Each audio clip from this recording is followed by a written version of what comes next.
Γεια σας αδέρφια μου. Λοιπόν, εδώ έχω γράψει 4 λεξούλες.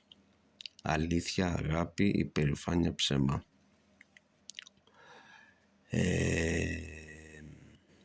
Λοιπόν, θα αρχίσω και θα εξηγήσω πού το πάω. Θέλω να κάνω μια αντιστοιχεία των λέξεων.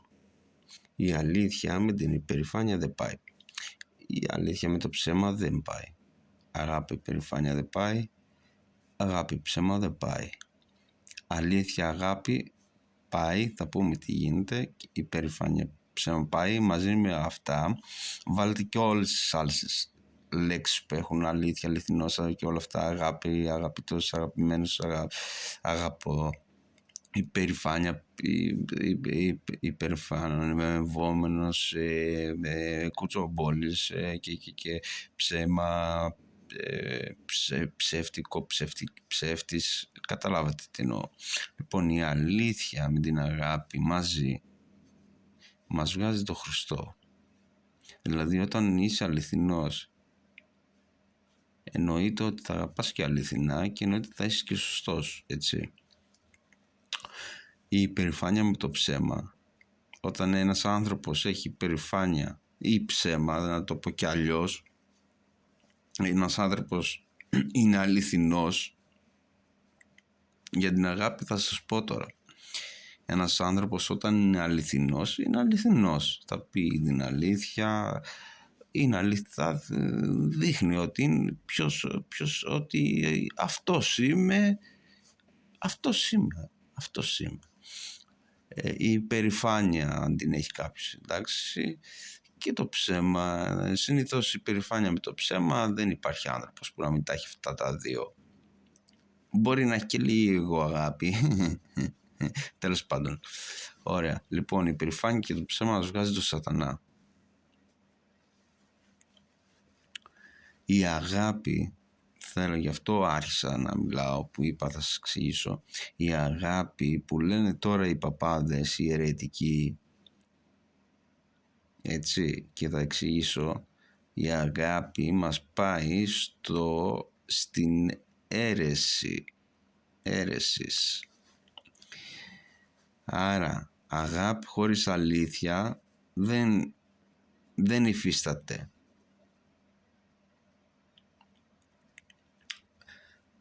Αυτοί λένε αγάπη. Ναι, ωραία. Αγάπη είναι και ο Χριστός.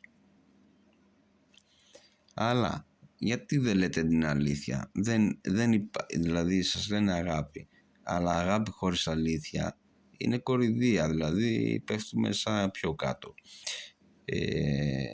Τώρα το σοκολιμπάρι που έγινε, η σύνοδος του Κολυμπαρίου, τα συλλήτουργα με τον Πάπα, η Ένωση της Εκκλησίας, όλα αυτά που δεν έγιναν, που όλα αυτά τα απέτρεψε ο Άγιος Μάρκος το 1450 με την δεν ξέρω, 45, δεν θυμάμαι τώρα ακριβώς πότε ήταν, στη σύνοδο της Φλωρεντίας που δεν υπέγραψε και όλοι οι άλλοι υπογράψανε για όλα αυτά τα θέματα που είναι τώρα. Δηλαδή είναι ένα ντεζαβού με τον Άγιο Μάρκο. Αν δεν υπήρχε ο Άγιος Μάρκος, δεν θα υπήρχε τώρα η Ορθοδοξία, να το πούμε. Δηλαδή δεν υπέγραψε ο Άγιος Μάρκος, εντάξει, έφεγε το ξύλο το απίστευτο, το σκοτώσαν τον άνθρωπο, το φάγανε και μετά λέγανε Άγιε Μάρκε, κόψε μας τα χέρια που υπογράψαμε, που κάναμε, αλλά τώρα είμαστε σε χειρότερη φάση. Λοιπόν, θέλω να πω λίγο κάποια άλλα πράγματα. Από την υπερηφάνεια έπεσε ο σατανάς, έτσι, και από το ψέμα έπεσε ο άνθρωπος.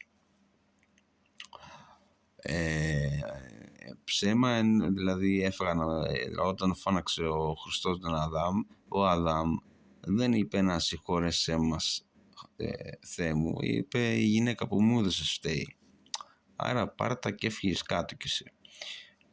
Μετά για να γίνει αυτό, το ξέχασα πρώτα, ο σατανάς ήθελε να πειράξει τον Χριστό.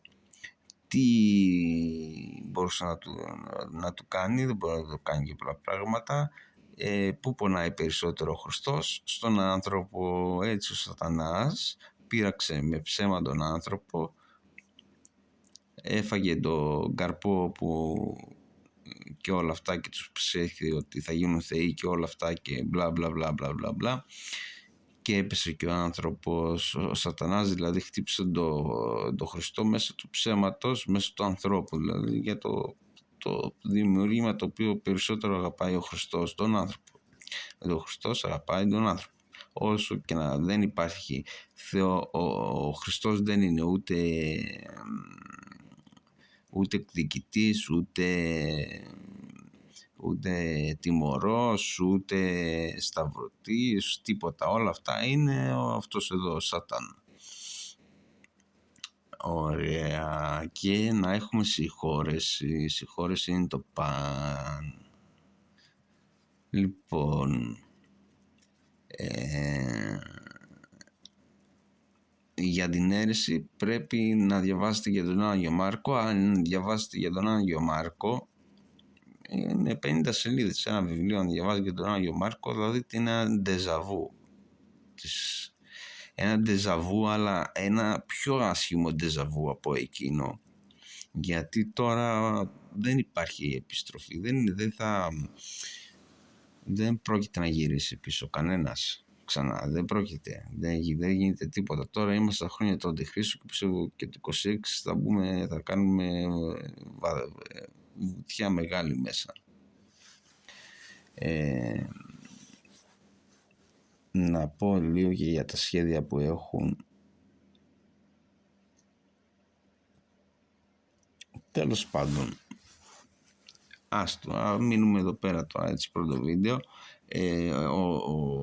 Η πτώση του Σατανά σταμάτησε με τον Αρχάγγελο Γαβρίλ, με το στόμεν καλό, στόμεν του μεταφόβου, και εκεί σταμάτησε η πτώση. Και εδώ μετά πάμε στο επόμενο θέμα, γι' αυτό σας το λέω. Όταν είπε το στόμεν καλό, στόμεν μεταφόβου, καταρχήν δεν έχουμε χρόνο, είναι άχρονα, δηλαδή έπεσαν,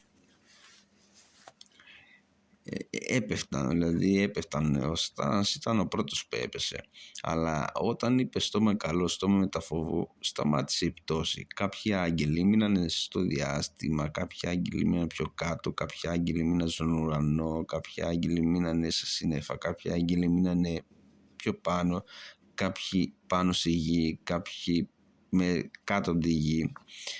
Και εδώ πέρα ερχόμαστε και στο σχέδιο, το Blue Project, το σχέδιο της φαμίλιας, το οποίο θέλουν, δεν υπάρχουν εξωγήινοι. Οι εξωγήινοι είναι δαίμονες. Οι εξωγήινοι είναι δαίμονες. Μαζί με την αίρεση, που είναι ο Βαρθολομαίος με τον Πάπα, θα φέρουν τον άλλον. Λοιπόν, πρόβλεψη που έκανα το 2030, αυτό θα το κάνουν μέσω δορυφόρων, μέσω drone, το οποίο θα δείχνει μια εικόνα και εσύ θα νομίζεις ότι είναι αληθινή η εικόνα.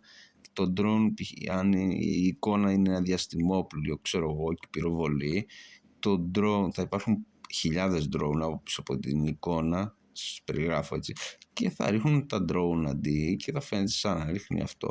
Δηλαδή θα ρίχνουν στην πραγματικότητα τα drone πίσω από την εικόνα και θα νομίζεις εσύ ότι ρίχνουν εξωγήινοι. Δηλαδή είναι πολύ μεγάλο το σχέδιό τους και δεν ξέρω αν θα πάει σε αυτό το σχέδιο, αν πάνε σε οποιοδήποτε άλλο σχέδιο, γιατί βλέπω ότι σμίξανε πάρα πολύ νωρίς και έγινε η αίρεση που είναι η βάση, το θεμέλιο εδώ, αν δείτε, είναι το θεμέλιο για όλα αυτά που έρχονται. Όχι σε πολλά χρόνια, τώρα εγώ πιστεύω έως το 33 θα τελειώνει όλη η φάση, δεν νομίζω να πάει παραπέρα. Έτσι λέμε τώρα, τις προβλέψεις κάνουμε σαν να παίζουμε στοίχημα. Αν βγω αληθινός, τότε νομίζω εντάξει τα είπαμε όλα. Λοιπόν, καλά Χριστούγεννα και θα